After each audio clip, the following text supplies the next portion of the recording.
Okay, hopefully we are live. Let me look at my other computer and see if anything is going on here. Let's see now.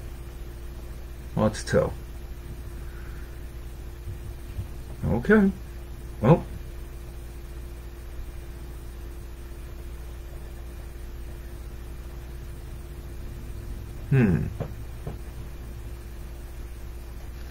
Well, if somebody could send me a message to let me know if this is actually broadcasting, that would be great. New notification from the Long Island Blues Society. Notifications.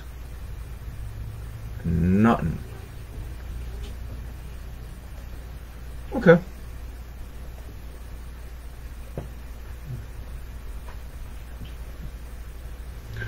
If somebody could just let me know. Oh, let's see. I hear and see you. All good. Okay, great. Lovely. Fantastic.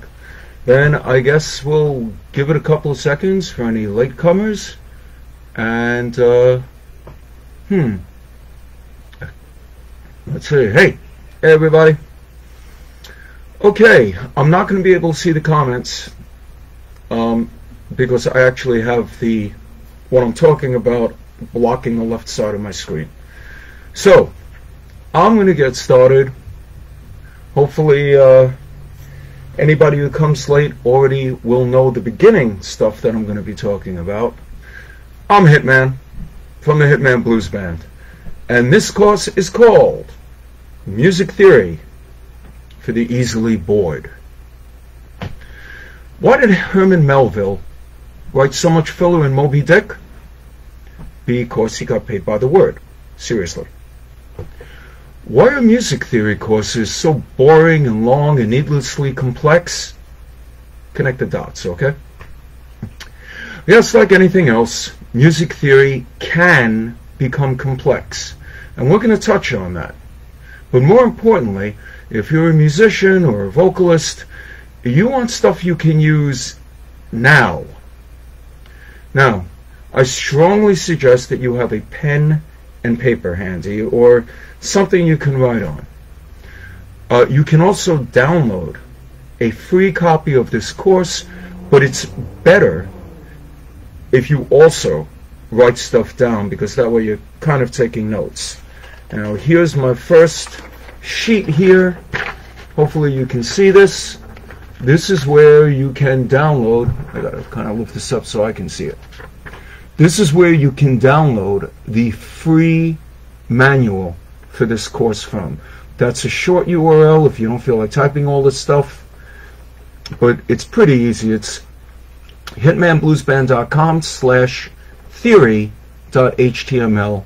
That'll open up a web page with a link on it that you can click, and you can download everything that you need. I'll be showing that later, and if somebody can maybe type this into the comments, then that would be cool too. I think I made a quick little post about this on the LIBS site, Facebook page.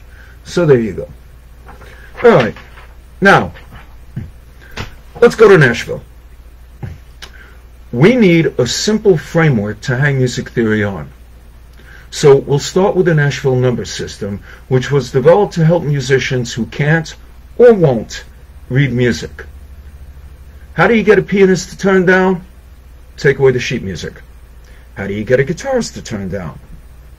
Pull out some sheet music. No music reading is required for this course. Now, I'm going to assume that you either can't read music or you don't want to at this moment, so you just want to start by understanding some basic music theory. In order to explain that, we're going to use the Nashville number system.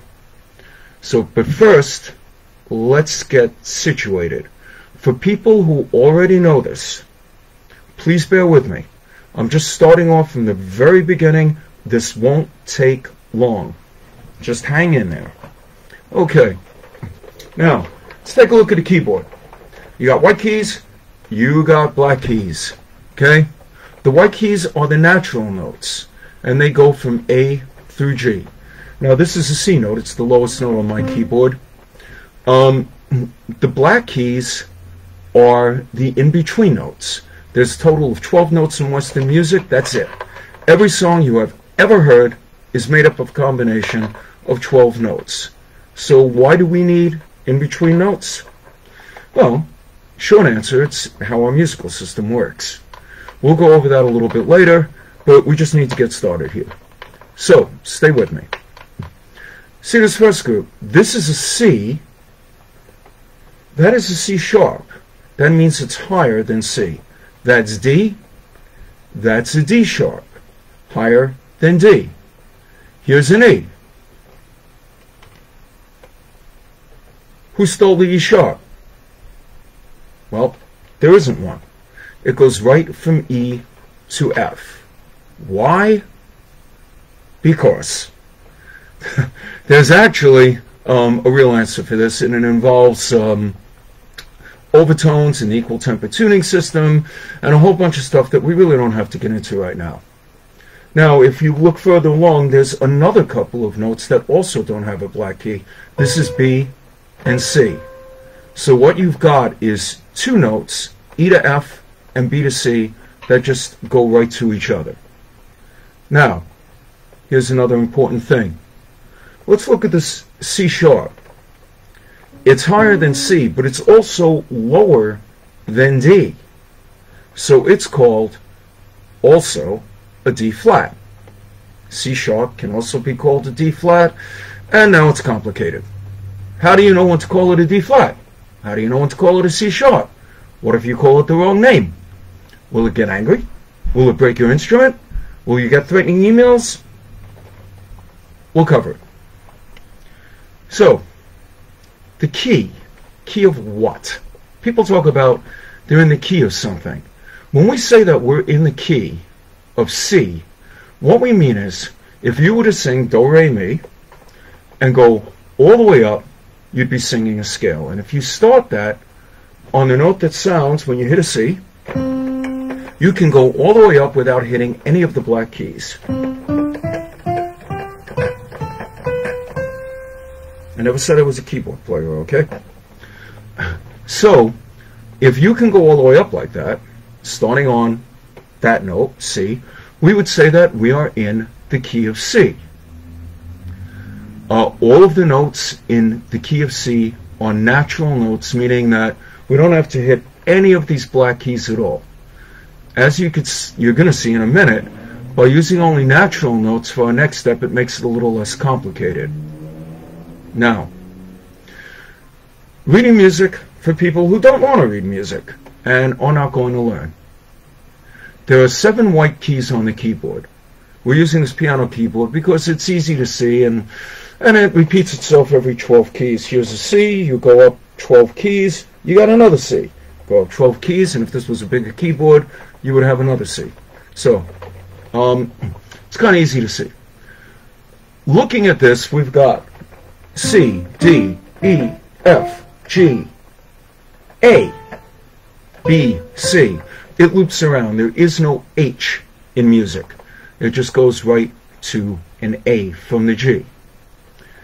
Let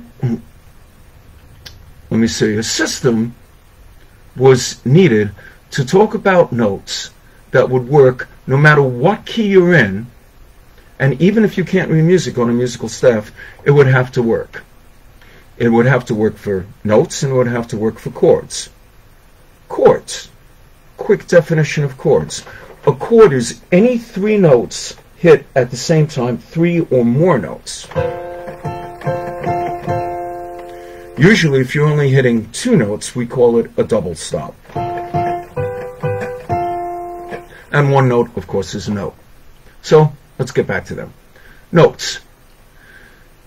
Now, if we have the key of C, right, where we went up the scale and it was all natural notes, what happens if you raise everything by half a step? You have the key of C sharp, right? If C was all natural and you just raised everything half a step, now everything is sharp. Now there's a better way of calling it than C sharp. We're going to get into that. But that is pretty extreme. So let's use an example of the key of A, which we use in blues and rock all the time. If I want to play Do, Re, Mi in the key of A, Where do I do this? Oh, okay. I'm kind of looking at things backwards here. So we have A. This is the A note, by the way. I'm starting on. Okay.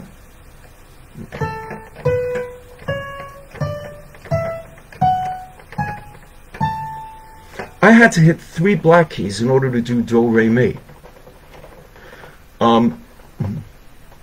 So we need to have a system that's going to work no matter what key you're in, whether it has sharps or flats in it, or whatever it is, and that is the Nashville number system. So in this system, we're going to start with the number 1, and that's usually going to be written as Roman numeral. Now, don't you wish you paid more attention in 3rd grade when they were teaching you Roman numerals instead of reading comics and eating Play-Doh? It's not too late. We're going to use the key of C because, as I said, it has no sharps and no flats. And we're going to say that C is number 1. That makes D number 2, E is number 3, F is number 4. 3, 4, and 5 are important, so bear this in mind. F is number 4, G is number 5, A is 6, B is 7, and C again is 8, or the octave. Alright? We're going to use this with both notes and chords. A major chord is usually just referred to without the word major, like you'll say a C chord or an A chord. Now it's made up, as I said, of a combination of 3 or more notes. A major chord is made up of 3 notes from whatever key you're in. It would be the first note in that key, the 3rd note, and the 5th note. So we'll get into building, chords and how you do it a little bit later. But if you play C is 1, D, E is 3, F and G, G is 5. Right? F is 4, G is 5. So if you do C, E, and G, you're playing a C chord. I'm going to play one right now. Okay, what's that? Oh, you already know how to play a stupid C chord? Yeah, but did you know why you were hitting those notes? Now you do. And if you're on guitar, you might say, yeah, smart guy, I'm hitting 6 notes, not 3. Look closer. If you're hitting a C chord, let's say an open C chord, you're actually hitting duplicates of the same note. You're hitting 3 E notes, open low E string, then a middle E, and then a high E. You're hitting 2 C's and 1 G. So you're really still hitting 3 notes. You're just hitting octaves of them. So if you're a single note instrument, like let's say a horn or sax or flute, or you're using your voice, then you have to hit the notes 1 note at a time. When you play the notes in a chord 1 note at a time, it's called an arpeggio. Don't blame me. I didn't decide to use Italian for musical terms. But that's what it is. It's an arpeggio. You can call it an arp for short, because 4 cylinders is far too many syllables to say. So let's try an exercise. We'll start on a G note. Now, the key of G, as we're going to find out later, has 1 sharp, but it doesn't affect us for coming up with a G major chord. G is 1, A is 2, B is 3, C is 4, D is 5. So G, B, D. Those are the notes in a G major chord. It doesn't matter what chord you're playing. It will always be the 1, 3, and 5 of whatever that chord might be. An A chord, an E flat chord, an F chord. F is 1. It's always going to be in an F chord. It's always going to be 1, 3, and 5 of that. This is an important concept. We're going to be building on it. Now, let me see. If you're the kind of person who likes to really delve into things, you can go to Wikipedia and look up Nashville number system. And it's a little dry, but it gives a really good explanation about the whole Nashville number system. So you might want to do that later. It's pretty cool. Don't let it scare you. It's long. Like I said, it's a bit dry, but it's a great reference.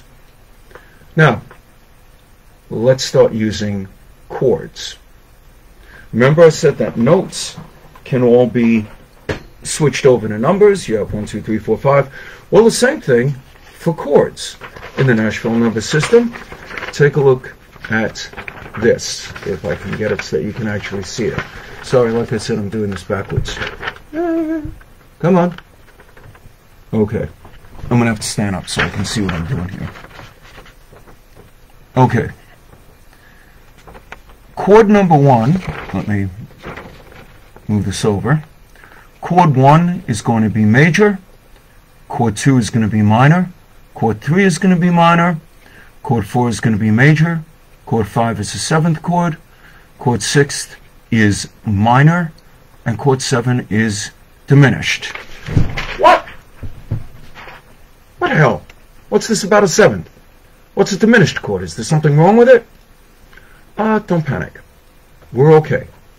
We're going to focus on the 3 chords that we use so much in the blues and use in rock, the 1, 4, and 5 chord.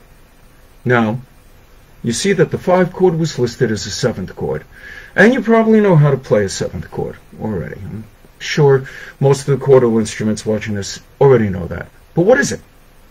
We're going to take a little tangent here into music theory. There's a course on music theory. You might want to look at it. A 7th chord is a major chord, so it's made up of 1, 3, and 5. And there's one note added. What note do you think it is? Really? What note? Guess. Guess. Guess. Tell me. Tell me! What is it?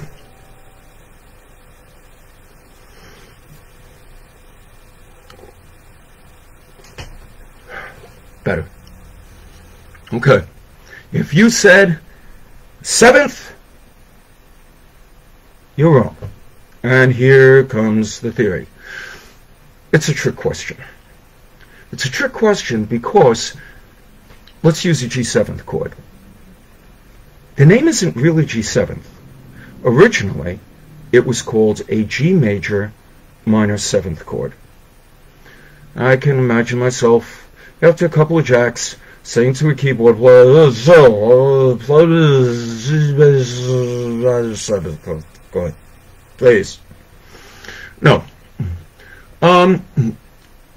It was actually kind of pared down to what they called, it's more often called, a dominant 7th chord or a flatted 7th chord. So it might have been called a G major dominant 7th chord, but eventually that got pared down to a G flat 7th chord or a G dominant 7th chord, and eventually we just started calling it G7th. So the 7th note, which we're adding, is not the normal 7th note, it's flatted, and it gives us this very distinctive sound. Here's a G chord, G7.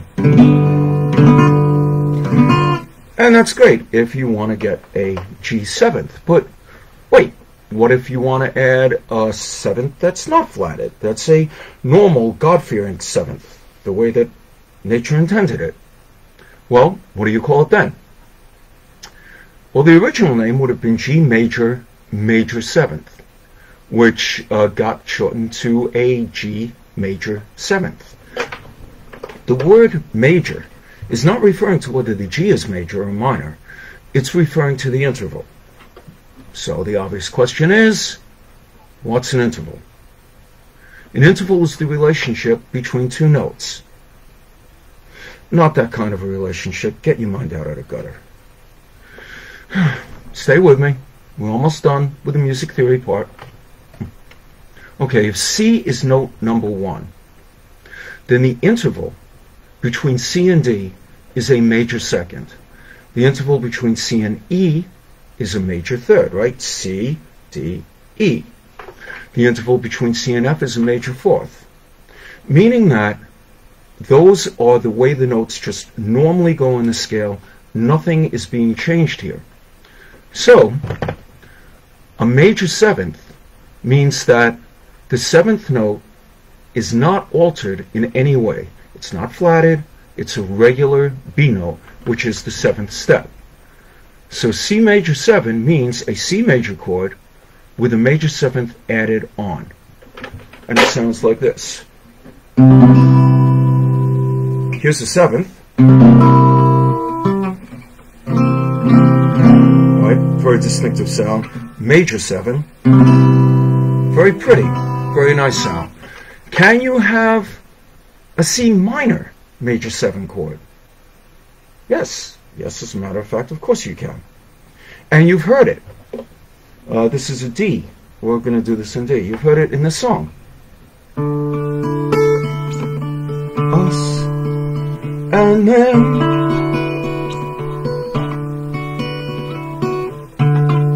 After all, that's the minor, a D minor major 7. We're only ordinary men. To a G chord. So this is a minor major 7 chord. Play it for the kids. Go to sleep, my baby, my baby, my baby. Years of therapy. Okay. Let's move on, and we'll go back to chords here, enough of this theory stuff. So, we were talking about the 1, 4, and 5 chord, which in the key of C would be C, F, and G7 if you can play it. Okay, if you don't, then, you know, G, whatever, but 1, 4, and 5. What songs use these chords? Well, let's see. Johnny Be Good, Louie Louie, La Bamba, Mustang Sally, Wild Things, Stir It Up, Good Riddance, That's Not My Name, Leave My Girl Alone, Twist and Shout, Zeppelin's Rock and Roll, and hundreds, you know, thousands and thousands more songs. It's one of the most popular, if not the most popular, chord progression out there. So what's a progression? A progression is just a series of chords played in a specific order to make up a song or part of a song. So let's look at the chord progression for Louie Louie. All right? 2 beats each. The 1 chord, 4 chord, 5 chord, back to the 4 chord, and you keep playing it over and over again until you pass out. Now, it doesn't matter what key you're in. The relationship between the chords is always going to be the same. If you're in the key of C, all right, we said that was 1, 4, 5 would be C, F, G. If you're in the key of A is 1, A, B, C, D, right, is 4, E is 5. Doesn't matter what key you're in. E flat, B flat, G, doesn't matter. It's always 1, 4, 5. If you are thinking of songs in terms of the number that they are, the numbers of the chords and not the actual name of the chord, you can play any song in any key because the relationship will stay the same. Now, want to try and figure out what Louie Louie would be in the key of G? Do it right now. Yes, this, my friends, is music theory. And really, how long did this take? Just for us to do this part, which is kind of the basic. Less time than it takes to watch an episode of Breaking Bad or a rerun of Game of Thrones. And it's not bad, right? This was like 6 months of learning in a school. Okay, you're going to have to think a little bit right now. It's unavoidable, but this is a good start. Let's move on to the saddest of all chords. Minor chords are everywhere. Here's how to make more.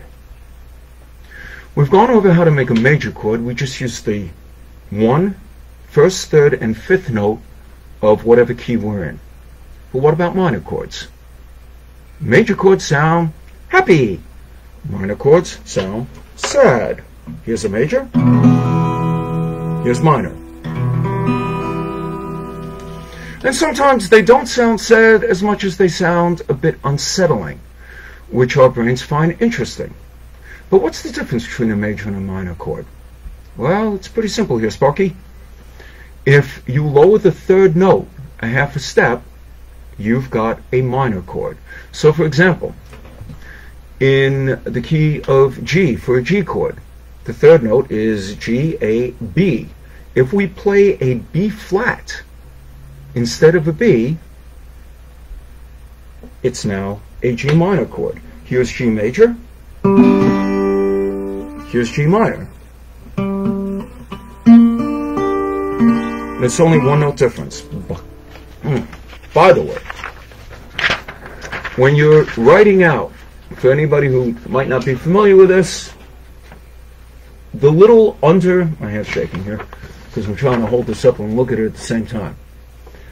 A lowercase b is the symbol for flat. The number sign is the symbol for sharp. You're probably going to need to know that.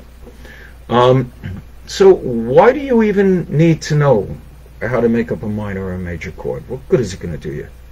Well, let's say you're trying to improvise over a minor chord, and because you don't quite know what you're doing, you play a major scale. And believe me, I have heard this a lot. It's going to sound really bad because you're not using the right note. You're using a major note, chord from a major note, over a minor chord. So we actually have an easy way of approaching this, but not until you learn some scales. And I'm sorry, but you're going to have to use your brain. I'm going to try and keep this to a minimum because I understand that you need to use it for things that are more important to your survival, such as how many beers are in a six-pack. But it's one of those unavoidable things if you want to progress. In order to understand which note has to be lowered, we're going to go over how you make a scale. So stay tuned. Get ready to take some notes. See what I did there? Yeah. And we'll get some learning into you. The secret formula. Hold on. Need to be a break. Okay. Scales aren't just random notes put together. Like pretty much everything else in music, they follow a pattern. You don't like patterns? Great. But you have to know what they are in order to not follow them. Sure, you got guys like Captain Beefheart who broke a lot of rules and apparently didn't really know what he was doing in the very beginning. So that's one guy out of like 20 million who did that and was successful. In the meantime, for people who actually know the rules and decided to break them or to use them, there's a lot of success stories. So let's look at what patterns make up a major scale. Let me, I just unfortunately move that out of the way. So, how to make major scales for fun and profit. Take a look at this. If you can, jot it down really quickly, but I'm going to be going over it so you'll be able to... Gee, my hand keeps shaking because I'm holding it in the wrong way. Alright, we're going to go over this, so don't worry if you can't like jot it down that quick. Okay. And we're going to use the keyboard for this. Because it's easier to see, because it's got those black keys on it. We're going to start with the note C. You go a whole step to the next note, which is D. You go a whole step to the next note, which is E. Now you only go a half step between the third and the fourth note. You go another whole step to the G note, another whole step to the A note, another whole step to the B note, and then between the seventh and the eighth is a half step. So between 1 and 2 is a whole step, 2 and 3 is a whole step, in between 3 and 4 it's only a half step. 4 and 5 is a whole step, 5 to 6 is a whole step, 6 to 7 is a whole step, and between 7 and 8 it is a half step. And that works. It doesn't just work for C, it works for everything. Now, this is important. If you wrote this down, or if you downloaded the manual, take a look, see what it said. If you didn't understand it, go back over it. You can move your lips if you have to, but this is important and you can't skip it, and it's really not that hard. It's not like there's a million formulas here. There's a couple, and that's one of them. Let's try the key of F. Why F and not D? I mean, we started with C. Why not just go up to D? Because we're trying to do this where we're only going to have one altered note. That is a note that has to be flat or sharp, added at a time. You're welcome. So let's go up through F. F is 1. We're going to go a whole step to G. Going to go a whole step to A. Now, in between 3 and 4, we're supposed to have a half step, so we can't go to B. We've got to go to this note, which is B flat. All right, that's only a half step. Now, if we go a whole step from 4 to 5, that would be the F note, because there's nothing between E and F, right? So it's half step, whole step. F, whole step, G, whole step A, I'm sorry, E, and then a half step from E to F, and we're back. So the key of F has got one flat, and the reason why it has that flat is because it has to in order to go on with the pattern. This works, like I said, for every scale, every major scale. Now, we could go to the next scale after F, which you would think would be G. But here's the thing. F has one flat, and we said that that was a B flat. Wouldn't it be easier to think of scales in the order of the number of flats that they have instead of F, G, A, B? Well, yes. Yes, it would be. That order is called the cycle of fourths. Why?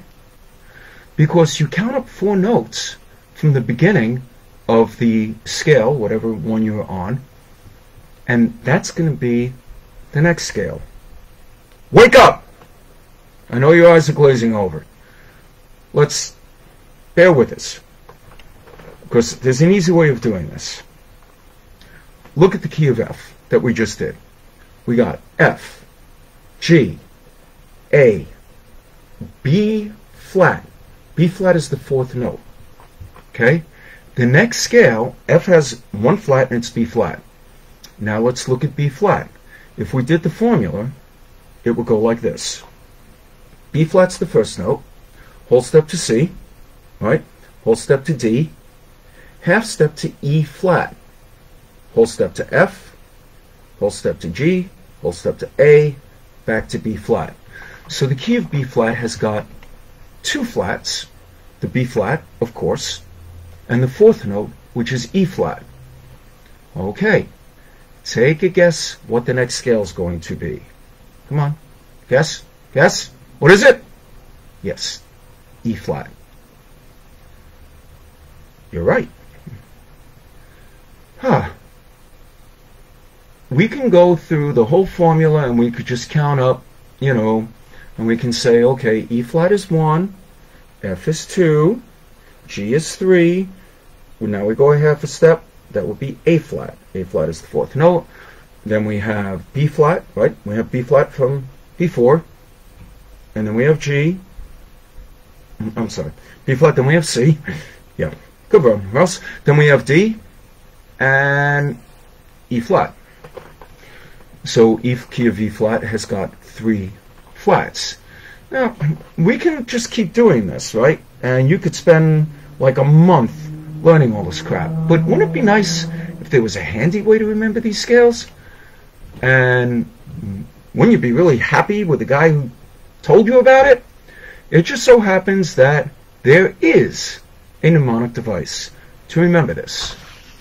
And that is the word bead. Take a look. Now, really, it's C has got all naturals. F has got 1 flat, and that flat is B flat. B flat has got 2 flats, B flat and E flat. E flat has got 3 flats. It's got the B flat, of course it's got the E flat, and it's got an A flat. A flat has got 4 flats, right? It's got B flat, E flat, A flat, and D flat.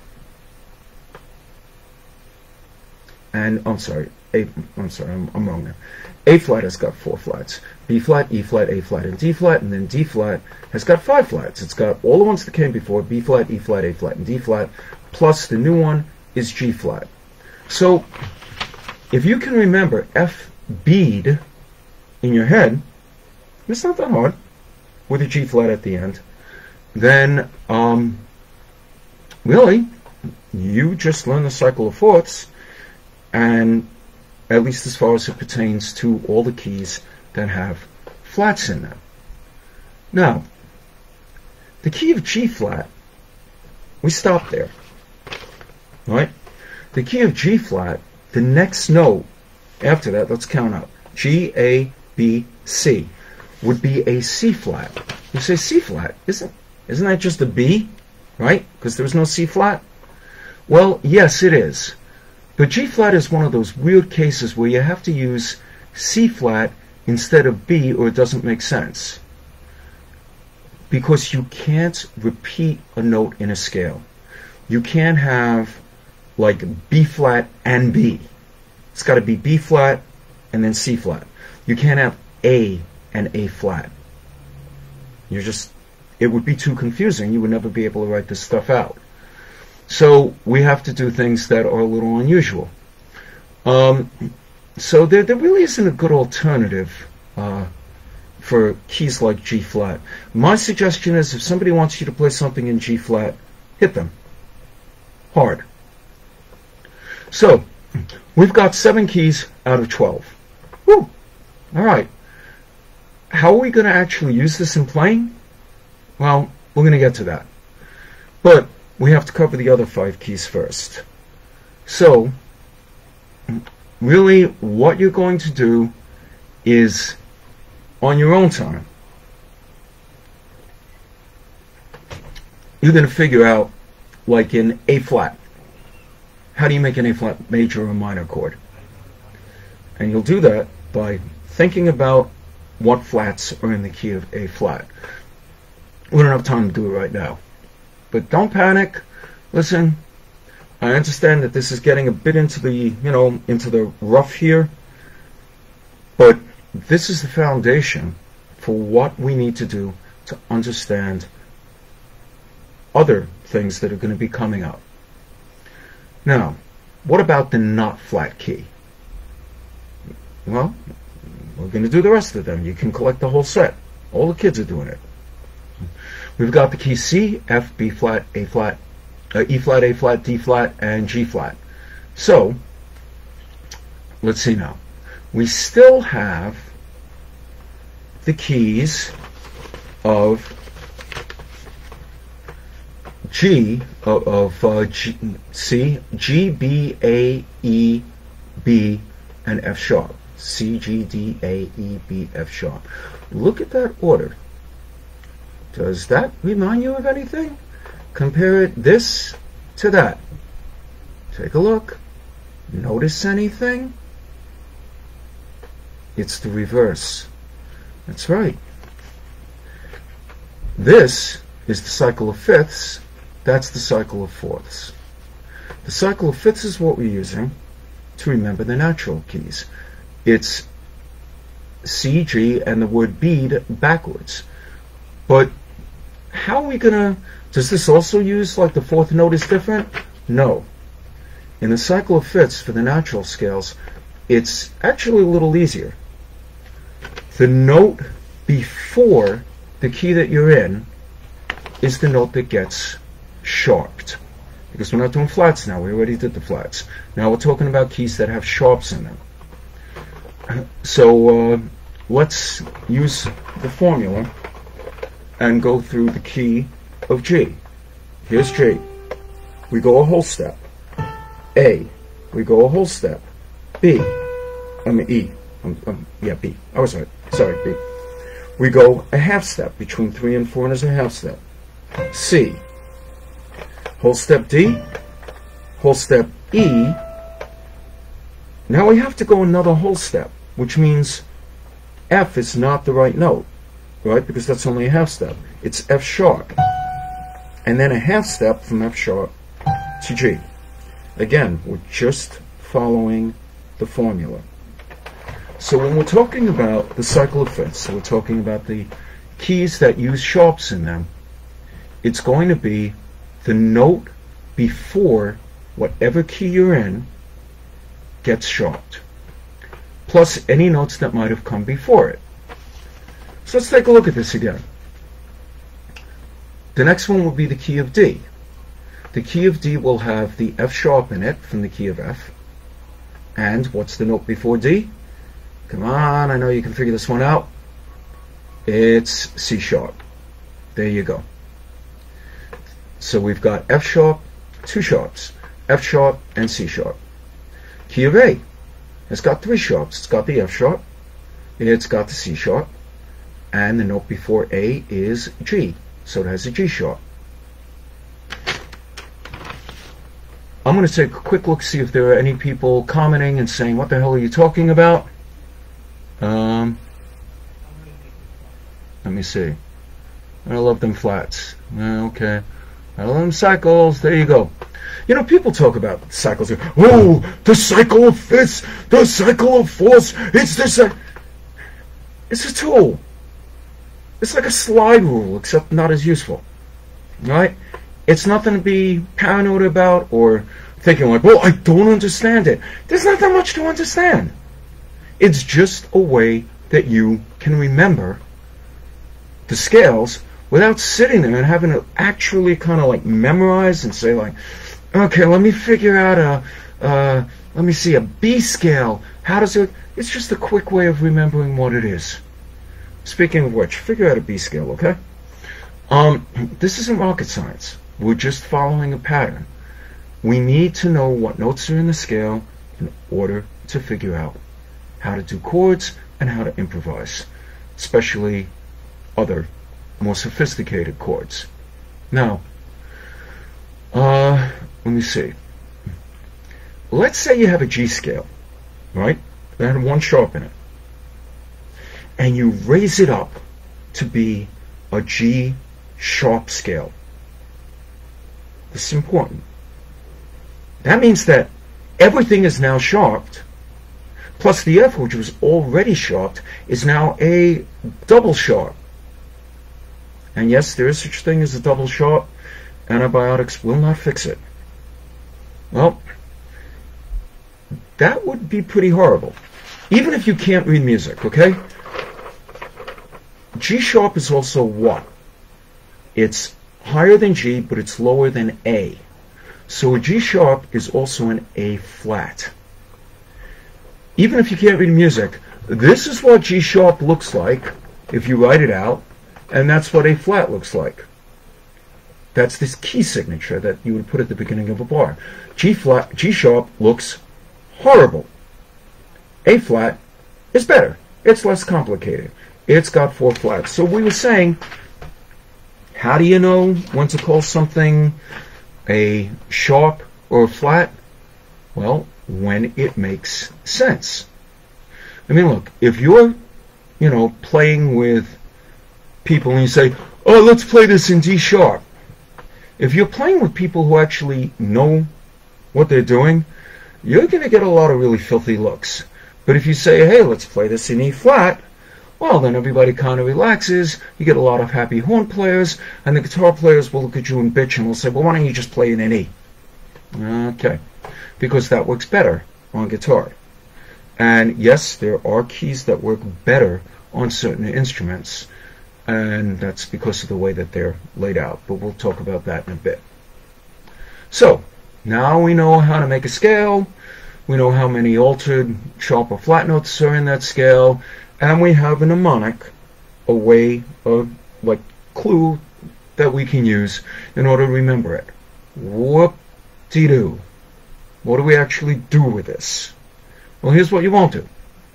You won't bring it up at parties to impress your friends. You won't be mumbling it at your day job as you walk down the hall, and you won't try to entertain the kids with it. Okay? It's like knowing how to use a candy thermometer or a jigsaw, which, granted, can get pretty complicated. It's a tool that you will use when you need it. And to be able to use it, you have to actually know it. Let's say you improvise in a song in a song in the key of A flat, and we'll be touching on improvisation. Okay. If you don't know what the notes in that key are, you're going to be hunting and pecking, or you're just going to be using patterns that you've used for a long time without actually knowing why you're using them. And you won't be able to expand on that. You'll just keep saying, can I play something else? And maybe you'll hit a note by accident that you'll say, oh, that was cool, I wonder what that was.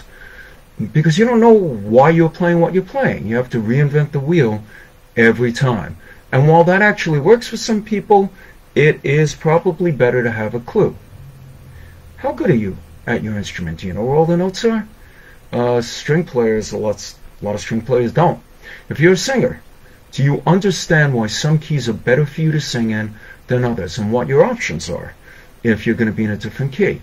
If a note doesn't sound right, do you know why? Do you know how to fix it? Learn this, and you will. It takes practice. You might learn this, and 6 months from now you'll forget it. That's okay. This isn't a college class, it's a reference, and it's meant to be referred back to. I learned how to do binary math some time ago so I could learn about what's called subnetting for computers. Long story. Anyway, I learned it. Now I was good at it, and I forgot it.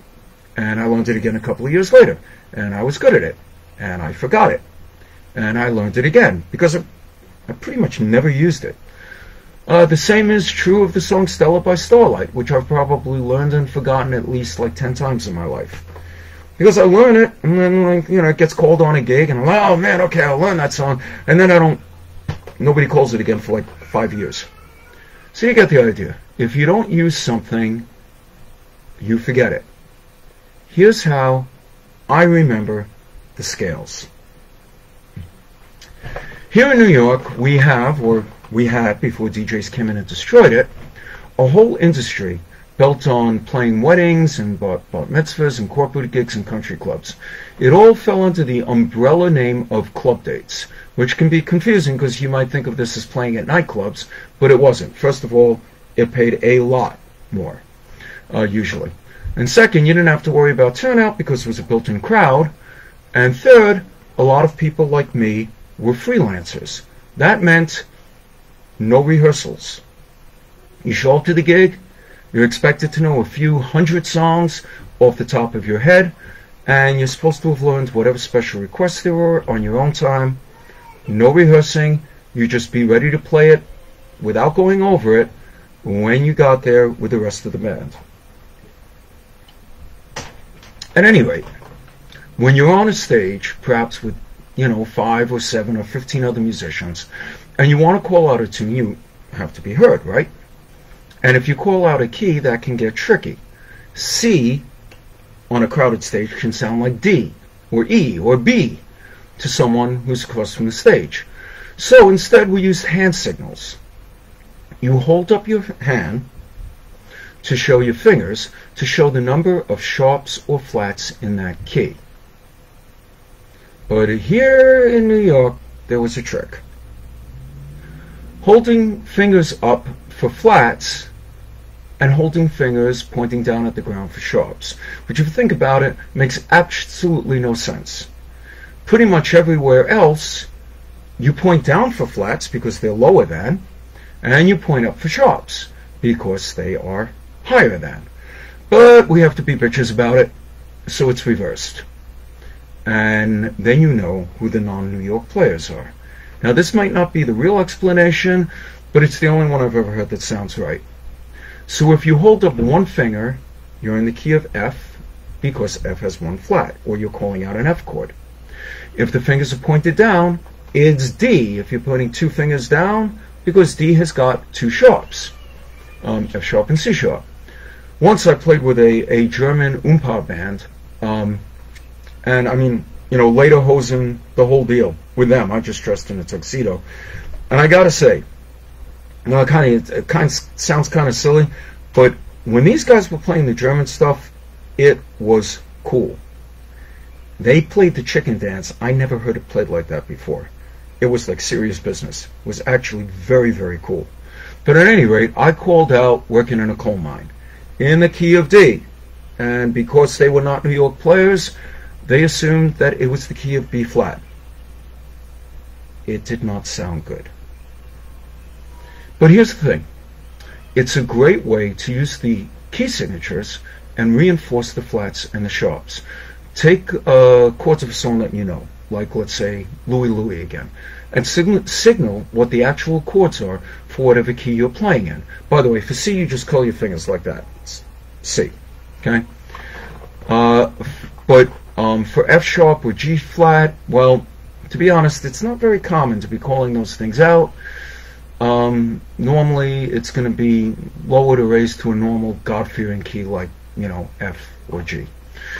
So anyway, if you want to signal chords for Louie Louie in the key of A, let's say, you would, in New York, you would hold down 3 fingers for A, right? 2 fingers for D, and 4 fingers for E. Right? A has got 3 sharps, D has got 2 sharps, E has got 4 sharps. So, what about minor chords? We'll get to that next, but seriously, this is a good way to learn your key signatures and to practice them. Try it out, and we're going to get into more technical theory from here on, and we'll, you know, then wrap everything up. If you're unsure about anything that we've talked about up until now, I'm not saying that you haven't memorized. I'm just saying if you're unsure about what I've said, download the manual, go over it, or just rewind this later on and go over it. Because if you're unsure because you got the memory of a goldfish, you can go back and review it. That's like me. If you're unsure because you can't actually be bothered to learn it, and you just want it to get stuffed into your head without any effort on your part, well, sorry, Wilbur, doesn't work that way. But if you rewatch this, you can pause it at any time and learn as much as you feel like you need to learn. Just remember that the more you learn, the more options are going to open up for you. Now, let's move on. When a minor is a major, let's take a look at a minor scale, because we already know major scales. I'm talking about single, simple, straightforward, no-nonsense minor scales, because, believe it or not, there are different kinds of minor scales. I know, it's so stupid. There's the straightforward or natural minor scale, where the third note, remember a minor, you drop the third note half a step?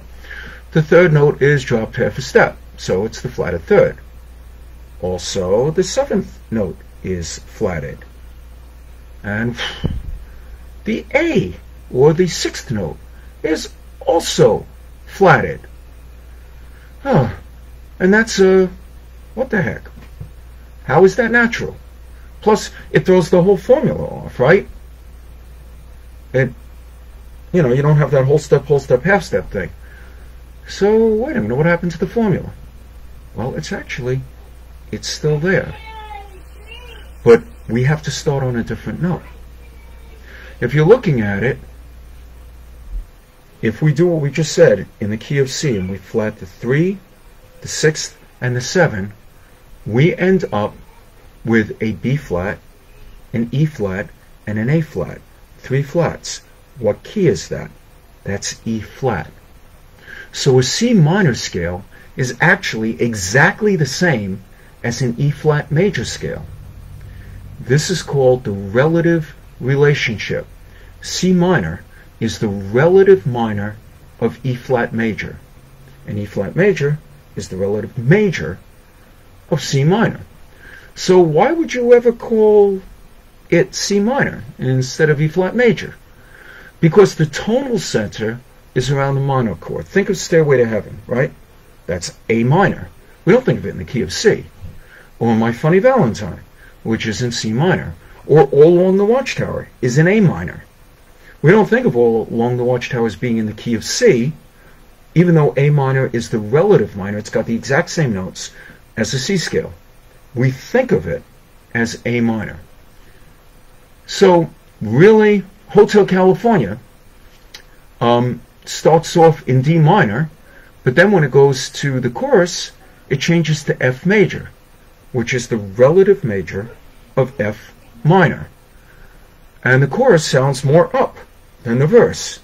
We haven't really changed keys. D minor and F major are really the same key, but the sound of the song is different in the D minor part than it is in the F major part. Well, so really it is based on the tonal center, and that's how we decide. Now there's also a harmonic minor scale. Are your eyes glazing over yet? Because mine are. I've used harmonic minor scales, but not because I thought, hey, I think I'll use a harmonic minor scale here. No, I did it because either I hit the wrong note or I heard it in my head and I played it out loud. But to make a harmonic minor scale, you raise the 7th note to make it a natural 7th, but you keep the 3rd and the 6th flatted. Lastly, there's the melodic minor scale. And in this one, you raise the 6th and the 7th, so that the only one flatted is the 3rd. And you use it usually only when you're going up the scale and not down. Oh, yeah, please. So for both the harmonic and the melodic minor, there's actually a really good reason to use them. If you're playing jazz or even in rock and even in blues, it creates a lot of tension. So it's out of the ordinary. It's not what you would normally hear over like a minor chord, and it's a haunting kind of a sound. So just file that in the back of your mind to something that you might want to check out and, you know, look into and hear how other people are using it when you get deeper into improvisation. You know, one problem that a lot of people talk about in the blues is that, well, I'm playing the same thing over and over again and I'm improvising off a blues scale and I don't really know where to go. There's plenty of places to go. You just have to understand why you're going there so that you can do it again. All right, we've covered a lot. All right.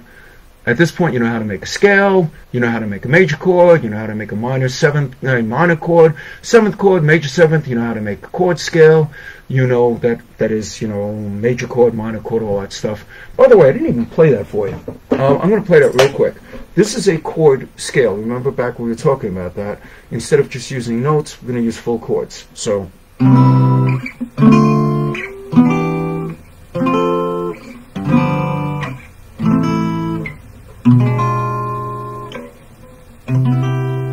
Now that 7th chord was diminished. So what is a diminished chord? A diminished is actually a 4-note chord. It's sort of a super minor chord, if you want to think of it that way. The 3rd note's flatted, so is the 5th note.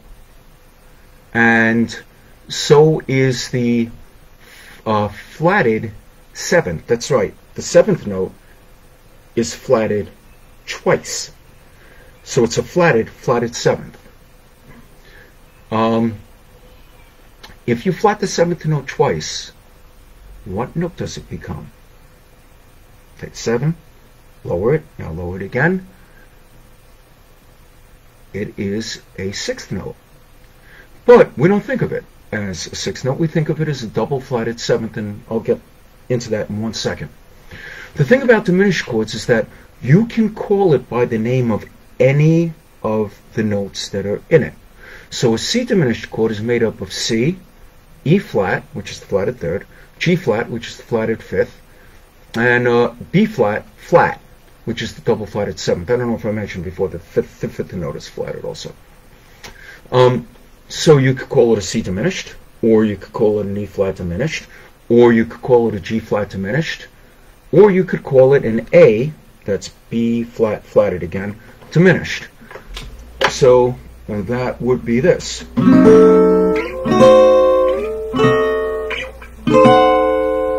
They're all the same chord. So really, if you think about it, right, you've got 4 notes. There's only 12 notes. Divide 12 by 4. That means that we really only have 3 diminished chords, because each chord can be called 4 different names. So we only have 3 different diminished chords. So, you know, why do we call it a double flatted 7th? Why don't we just call it a 6th? What the hell would you call the chord? C minor sixth chord with a flatted fifth? Eesh, that's not nice. It's a lot easier to just call it C diminished chord, right? And plus you can call it any of the other names and it all kind of works out. So did you see what we did there with the alternate name for a diminished chord? The name actually tells us what notes are in the chord. Let's try this with a C7 flat 5 chord. We've got a regular C chord, right? We add the flatted 7 because it's a C7th chord, and then it's telling us C7 plus 5 chord. It's saying take that fifth, the 5 note, and make it sharp. Raise it.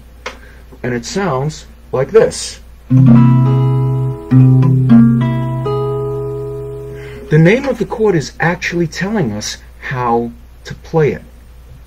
Okay? How about a C ninth chord? Well, the ninth note is the same as the second note, right? I mean, let's count it. C, D, E, F, G, A, B, C, D. So D is the same, you know, it's a 2 and it's also a 9. So why don't we just call it a C second chord? Because we put the flatted 7 in there. Any number higher than 7 assumes that there's already a flatted 7 in there, unless it's got the word major in it. So a C major ninth would have a major, a major 7th in it, and it would also have the D in it. Very pretty simple. Whereas this would be a C9. So you can hear the difference between that.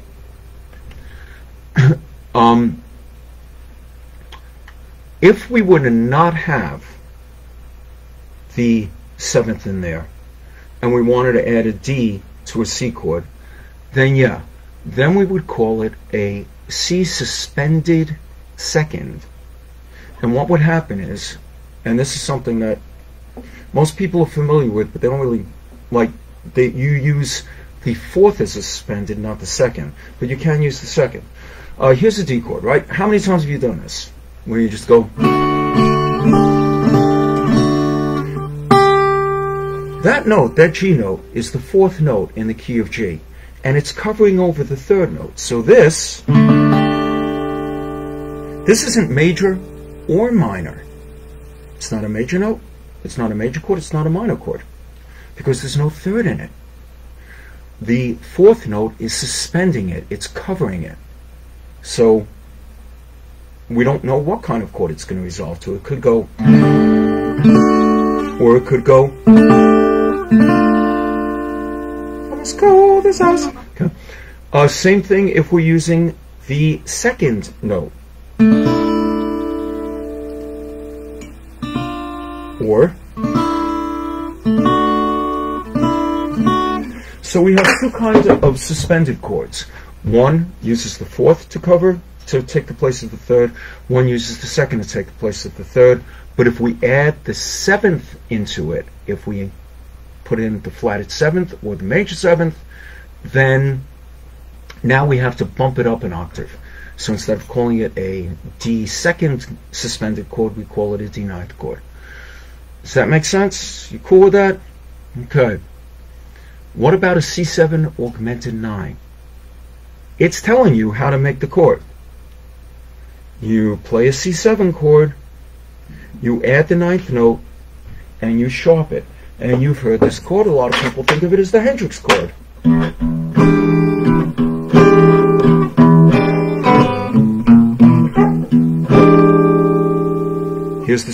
Here's an E9,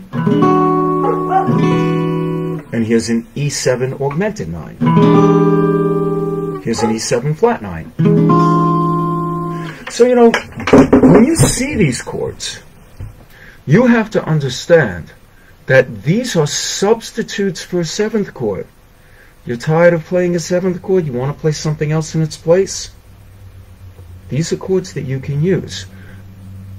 You don't need to get kind of, you know, scared off of that. What about a D minor 7 flat 5 chord? It's a D minor chord with a flatted 7 added, and you flat the 5th note. And this is something that we use a lot if we want to go resolve to a minor chord. So you have, I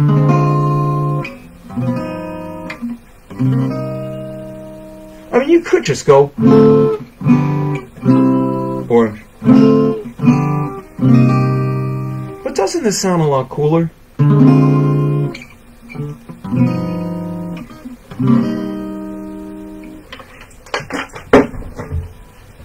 The name of the chord is actually telling you how to play it.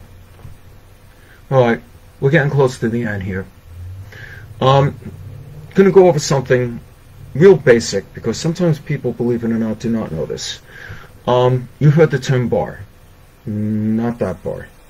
A musical bar. No, not a karaoke bar.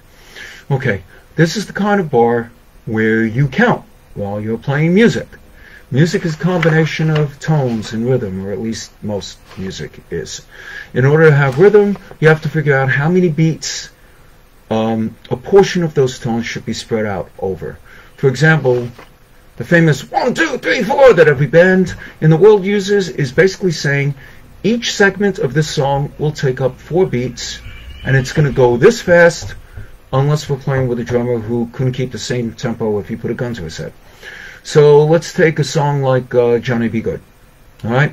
The lyrics go, down in Louisiana, and if you tap your foot, it'll tap 4 times. Down in Louisiana, up in, that's 1 bar. And then, New Orleans, that's another bar. 4 beats. We call this 4/4 time, which looks, when you write it out, like that. Okay, you notice the 4 and the 4, and then there's 4 little, like, things there. Each one of those is a quarter note. The top number refers to the number of beats in the bar, or the measure. It's the same thing. The bottom number tells us what kind of note equals 1 beat.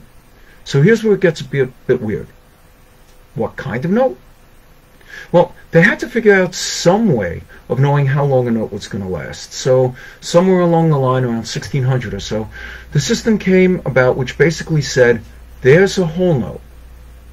However long that whole note lasts, if it lasts for 2 seconds or 2 hours, a half note is going to be equal to half of that time. And a quarter note is going to be equal to a quarter of a whole note. And an eighth note is going to be equal to an eighth note. Eighth of the whole note. And a million trillionth note will be equal to sour eggs and mustard.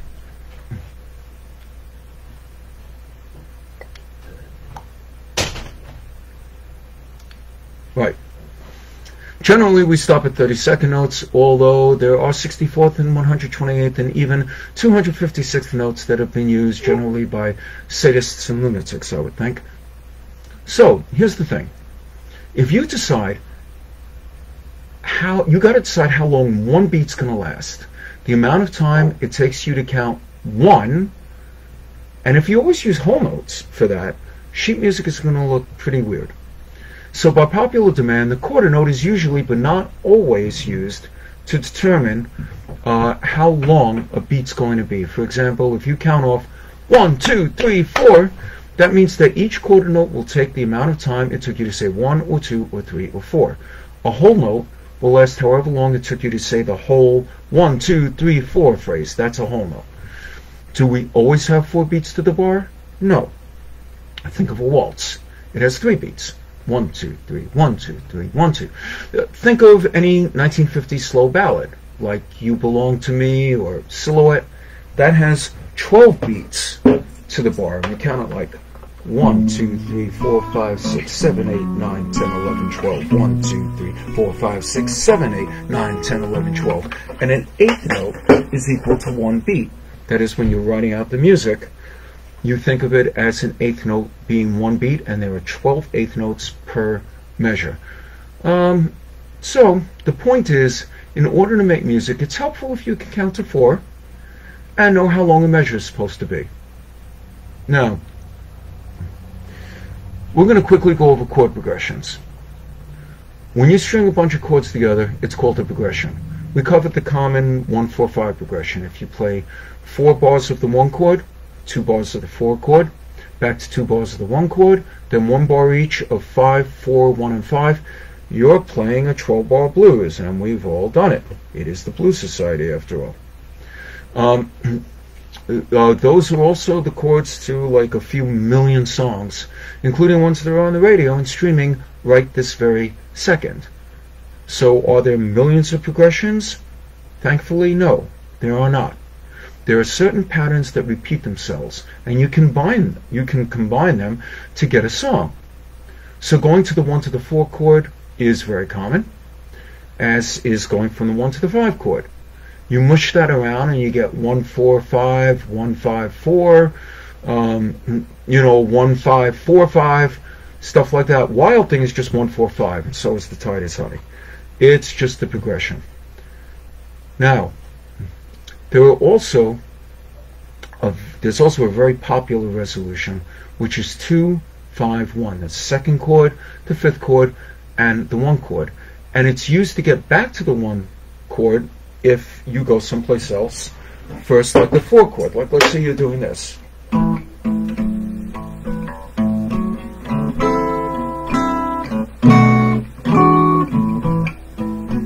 Instead of just going,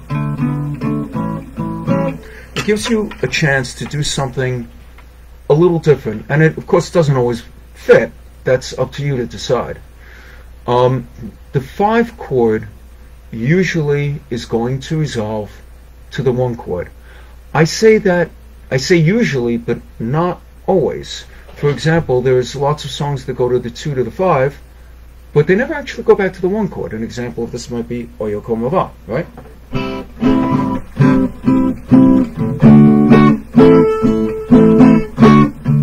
A minor to D, or A minor 7 to D9. It never actually goes to the G, although it's the 2-5 of the G, but it never resolves to it. So, let me see. Remember that we have the relative major to minor chord. That is also a progression. So, we had C, and I said that A minor was the relative minor.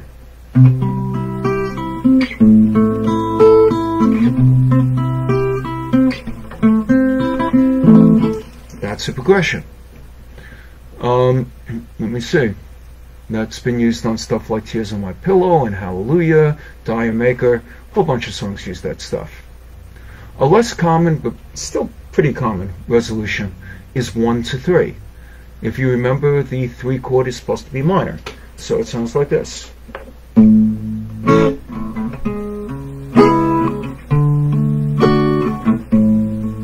You've heard that, right, on the weight and things like that. But, sometimes the 3 chord will be a major chord, and we'll go over that in a second. So you could take these common resolutions and you can make millions, I'm not kidding, millions of songs by combining them. And that, by the way, is why you cannot copyright chord progressions. There really aren't that many of them, and it's pretty much impossible to come up with a new combination of chords. So your job is to learn to recognize these chord resolutions. Listen, if you can recognize these resolutions, and there aren't that many of them, you can learn any song as soon as you hear it. I'm not kidding. You can hear a tune on the radio, and if you can recognize what those chord combinations are, and it's not that hard, just takes a little practice, you'll be able to figure out any song. Okay. So this is all pretty cool.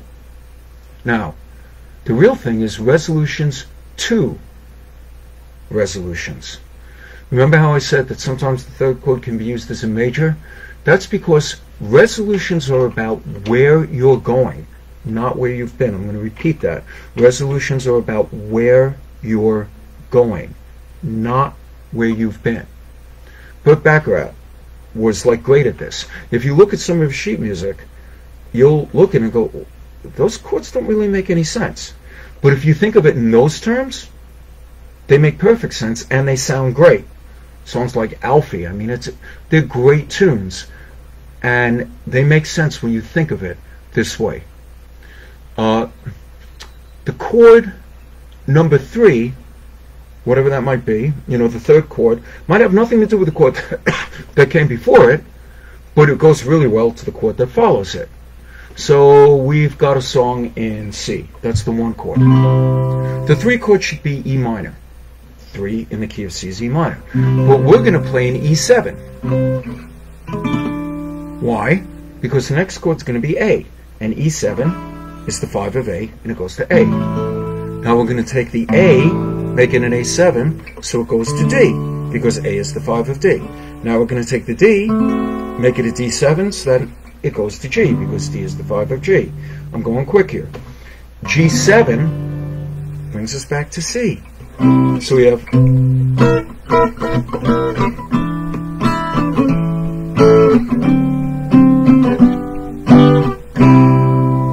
okay?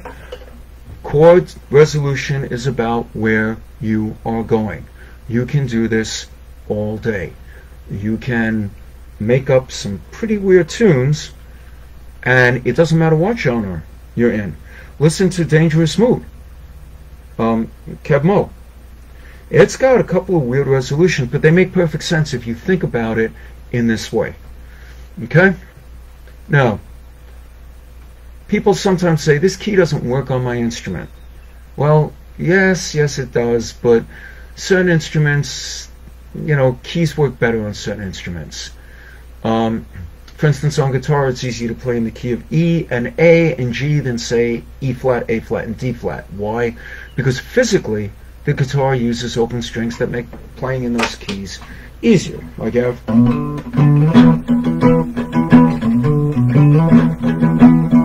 like you got that open E,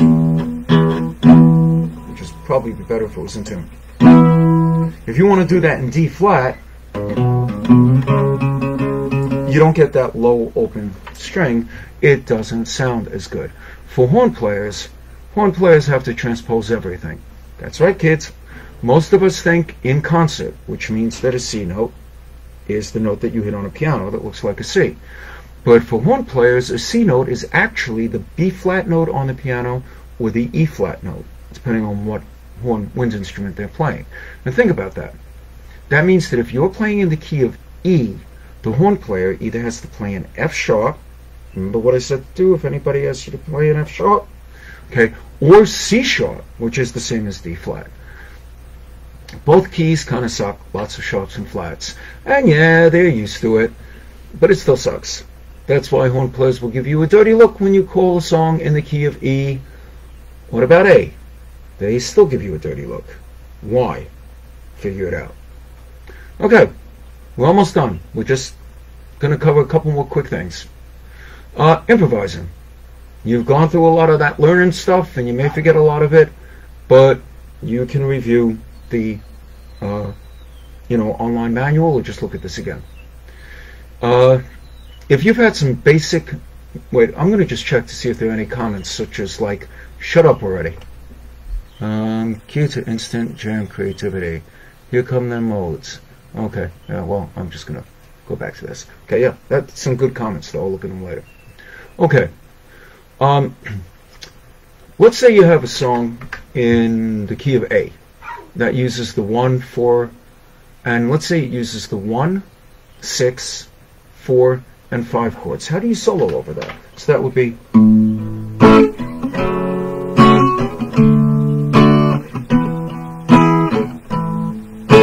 Well, you can play a blues scale.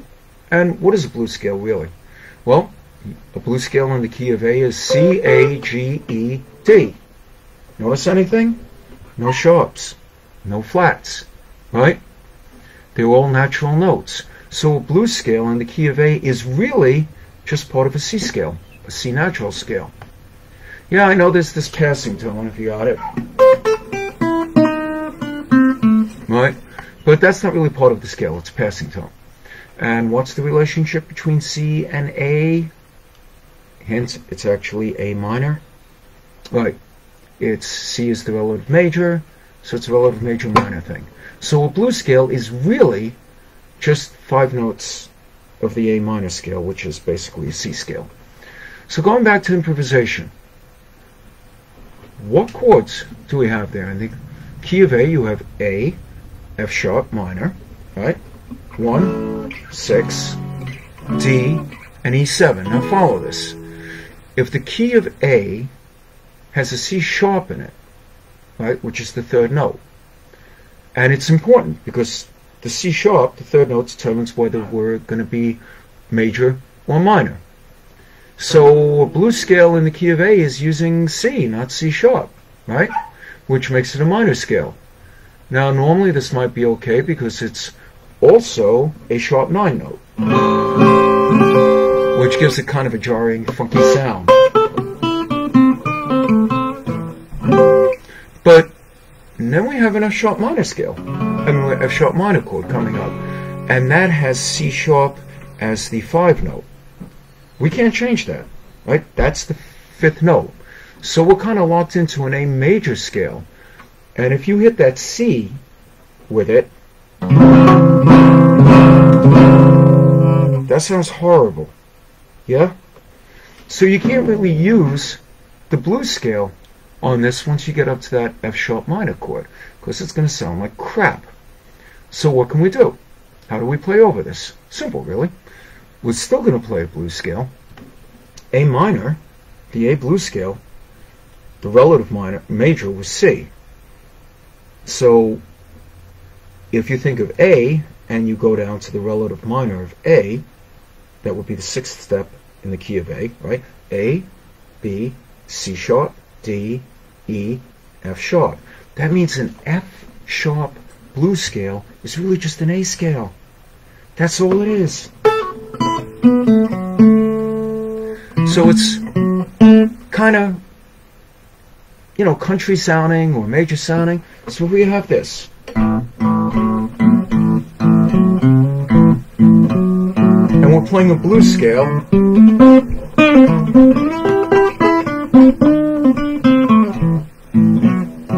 But if we play an F sharp blues scale,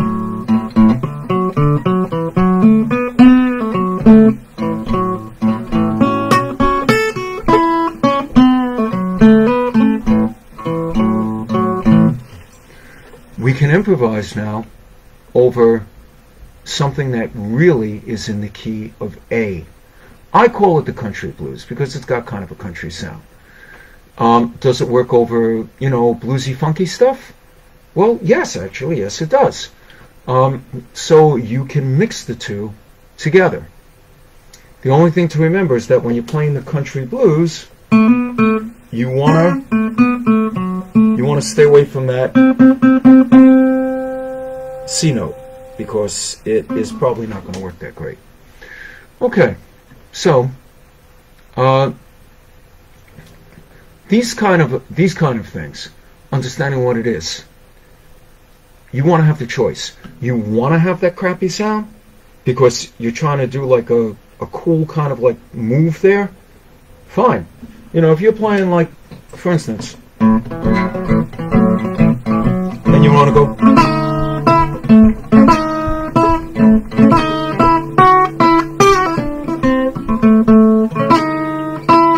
You're doing that on purpose. You know that that note is out, but you might like the way that sounds. Okay? This is how you're going to be using this stuff. What about jazz? Well, jazz generally is going to center around a particular key. The thing is that key might change halfway through the song. Again, it's where you're going, not where you came from.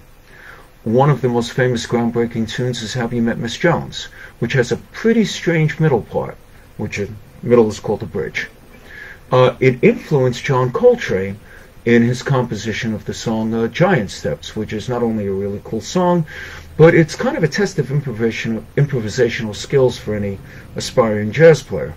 I'm not going to cover it here, but if you look in Wikipedia under Coltrane changes, exactly that, not Giant Steps, not John Coltrane, Coltrane changes, you're going to get the best explanation of Giant Steps I have ever seen. And now that you've gone through this course, you're going to be able to understand what they're talking about. Alright? There are many approaches to improvising jazz, and that's beyond the scope of what we're doing here.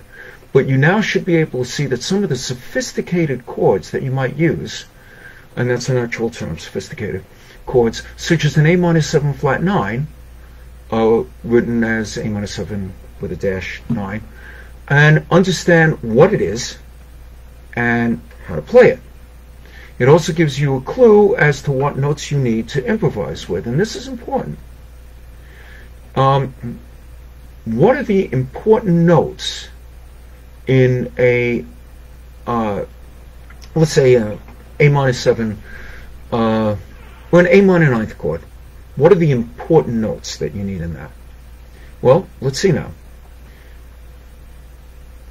The notes that are altered, or the notes that are different, are the important notes. A is not that important because it doesn't matter what kind of chord, if it's an A major, A minor 7, it's still going to have an A in it. The fifth note, which is E, is not that important because unless the name of the chord tells you that you're changing the 5, it's going to be a 5 note, whether it's an A major, an A minor 7, A major, so it doesn't matter.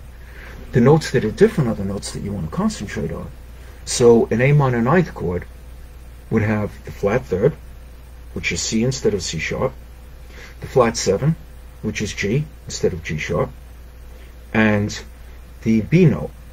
So those are the notes that you're going to kind of want to, if you can, because you're playing, you're going fast, you're doing stuff, but you might look at it and go, oh yeah, let me just throw that in because it establishes that kind of a chord. All right? I'm not going to get too deep into this, but again, it is something that you can go over. So what if it's an A minor 7 augmented 9 chord? That's a trick question. You go over it and you figure out why you will never ever see an A minor 7 augmented 9 chord. Okay. Last thing. Is it all about that bass? The bass is the bridge between the drums, which is percussion, and the rest of the band. As a bassist or a songwriter or as a band leader or a sideman, you should be aware of what the bass player is doing. Their job is to play with the drummer, but it's also to be a melodic bridge to the band. If the keyboard player is hitting all these really nice chords, but he runs out of fingers because everybody knows that a keyboard player needs 2 hands, one to play with and one to put in their pocket or hold a beer with, then the bassist can hold down the fort. How? Because we have to think about what notes are important. Is the 3 important? Well, yeah, the 3 is important because it tells us if it's major or minor. What about the 5? Well, it could be if it's altered, if it's a minor 7 flat 5 chord. The 7th? Yeah. It determines if the chord's a flat, dominant 7th or a major 7th. What about the 1? Like the A in an A chord. It's not that important. Because it can't change. It's the 1 note. It's always going to be an A. So if the bassist plays that, he's establishing the root or the bass, the tonic for the 1 chord, which means everybody then can build on top of that. If the bass player is busy doing like a Jocko imitation, what have you got to build on? It works in certain kinds of music. Absolutely. Don't get me wrong. And Jocko was great.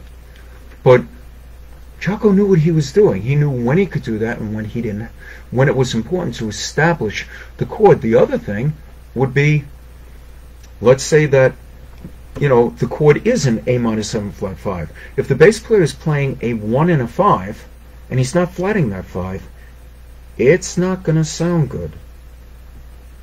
My father had a saying, to put this in focus.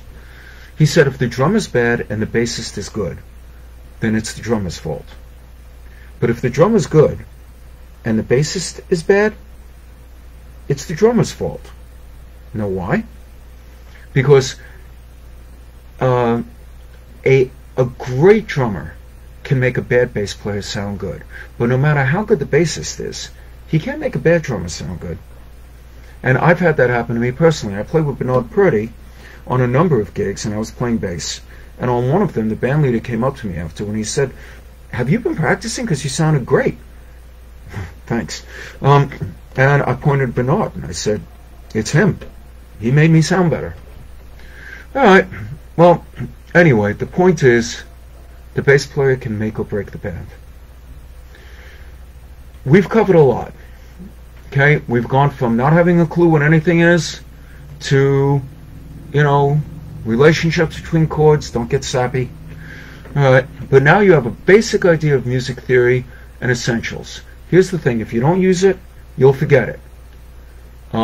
My suggestions are: use the finger method to practice remembering your scales. Hold up the appropriate number of fingers to call out chords, even if it's just to yourself. Be aware of what notes you're playing. Try to picture how they're going to relate to the chords that you're playing that are going behind you. Experiment with notes that don't fit and see how you like them. Then figure out why you like them. And maybe it's the way that you're doing it, or the way that you put those into in between notes. Create some harmonies. Take a melody like, I don't know, Blackbird or Frere Jacques. It's a little easier. Harmonize it. Find the 3 and the 5 and the 1 or whatever. Find out whatever one of those notes you're not singing and make that, you know, make it into a harmony. Pay attention to what other people are playing. If you hear a great riff, if you can, I mean, I carry my phone with me with a recorder, and sometimes I'm in a club and I'll hear somebody playing and I'll be like, oh man, I'll start recording it, and then I'll listen to it when I get home and say, well, what was that guy doing? Sometimes I'll be surprised and be, oh, that's a riff that I've been playing for years. I just didn't recognize it. But sometimes I'll be, wow, that's really pretty cool. Listen to the bass parts. See how they're working against the chords that are being used. And like I said, you know, I've been at shopping malls and I've heard some amazing stuff that just come on in between all the pap. And I'll record it and I'll listen to it later and I'll go, wow, that's really cool. And you want to try and figure out songs. Try and figure things out as much as you can. Don't buy the sheet music. Don't go online.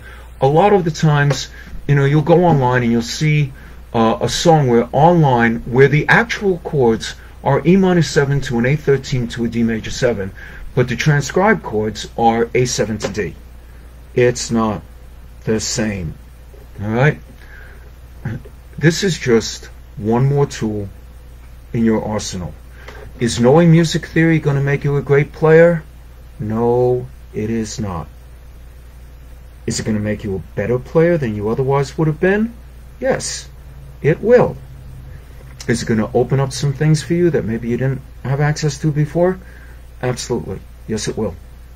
It's going to enable you to be happier with what you're doing. I have known some great players who had no idea what they were doing and played great. Of course, generally, they'd be very paranoid, you know, just as a rule. I mean, I've known different guys and they'd always be unsure about what was going to happen on the gig because they didn't really know what they were doing. I've known guys who could spout music theory from, you know, here to eternity, and they can't improvise over a blues. I'm not kidding. So will it make you a great player? No. But it will give you more opportunities. It's a tool like anything else. It's up to you how you use it. I hope you found this, if not enjoyable, then at least instructive. One more time, you can download this entire thing in Word format with audible examples. You can download it from here. Please feel free to do so. I'm doing this just like to help and maybe, you know, improve people so that they don't have to sit through a college class, because God, I hate sitting in class. And that's pretty much it. Guys, thank you so much for coming. Thank you for bearing with me, and I will speak with you later. Bye.